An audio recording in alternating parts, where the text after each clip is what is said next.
Hi, I'm Sue Pugh, and I'm the chairperson of the Stroke Committee, which is part of the Cardiovascular and Stroke Nursing Council, who sponsors the State of the Science Nursing Symposium.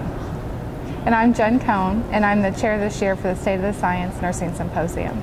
So Jen, tell me why it is that someone would want to attend the State of the Science Nursing Symposium.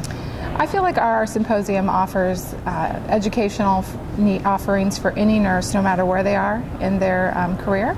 And it also offers a great venue for nurses to get together and collaborate and generate new ideas, as well as have a colleague that you can call on when you have questions about what's the best practice and what works at in your clinical setting.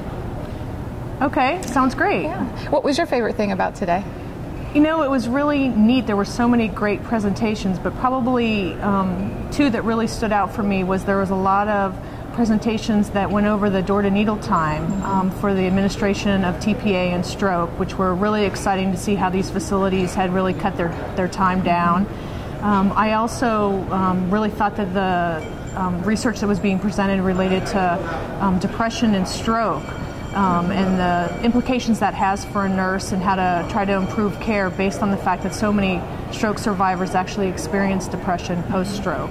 Good. I'm glad to hear that. Yes. Good. So tell me, when you're organizing this entire event, you know, how did you decide who would be chosen, who would be a part of it? So we take input from submissions, and those submissions are actually open today of what people want to see next year. We look to see what's in the literature, what's the new hot topic, as well as we try to get a broad experience in regard to having many if we have invited speakers, try to have them invited from different parts of the country so we get a broad experience versus just an experience in isolation in one setting.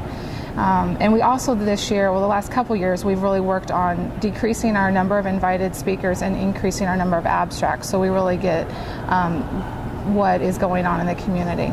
I think one of the things that I really liked about my door-to-needle time was that we had a lot of different facilities experiences related to how they improved door-to-needle. So it wasn't just, here's one way to do it. We had multiple institutions and their way to do it. That's good. So what suggestions would you have to people to get more involved next year? Well, I think one of the things that's really exciting about this whole conference is that it is a venue for nurses and rehab professionals to be able to do presentations about the science that they're involved in. And starting in May of this year, May of 2012, there are opportunities, the abstracts open up and you can submit your abstracts. And what people need to know and to understand is that they can submit abstracts both for the Nursing Symposium Day as well as for the International Stroke Conference. There's actually the option to make both those choices when you submit your abstract. That's great. I hope we get a lot of submissions next year. Me too. Thank you.